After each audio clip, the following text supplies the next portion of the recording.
কোরবানির ঈদে দেশের বিভিন্ন প্রেক্ষাগৃহে সিনেপ্রেমীরা দেখেছিল সুপারস্টার শাকিব খানের তুফান ঝড়। দেশের সীমানা ছাড়িয়ে ইউরোপ, আমেরিকা সহ মধ্যপ্রাচ্যের বিভিন্ন দেশেও তুফান তুলেছিল সেই ঝড়। তবে পাশের দেশ ভারতে সেই দাপট দেখাতে পারেনি তুফান।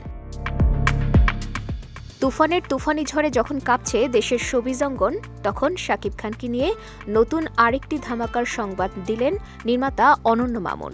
৬ সেপ্টেম্বর দেশের প্রেক্ষাগৃহ সহ বিভিন্ন দেশে একযোগে মুক্তি পাবে শাকিব খান অভিনীত রোমান্টিক থ্রিলার গল্পের সিনেমা দরদ। গল্পের প্রয়োজনে দেশের মেগাস্টারকে এই সিনেমায় দেখা যাবে বিভিন্ন চরিত্রে।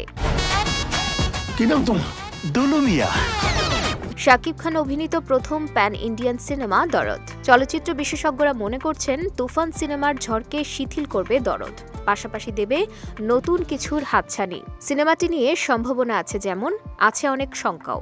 গত কয়েক বছরে শাকিব খানের ব্যবসা সফল সিনেমাগুলো মুক্তি পেয়েছে ঈদকে কেন্দ্র করে, কিন্তু দরদ সিনেমাটি আসছে ঈদের বাইরের সময়ে, তাই সিনেমাটির ব্যবসা নিয়ে শঙ্কাও আছে কিছু। 2 মাস ধরে সিনেমার প্রচার হওয়ার কথা থাকলেও তা এখনো শুরু হয়নি।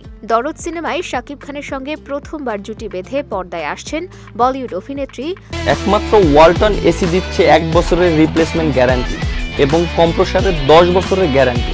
সোনাল চৌহান। এতে শাকিব সোনাল ছাড়া আরও অভিনয় করেছেন ভারত, বাংলাদেশের অনেক অভিনয় শিল্পীরা।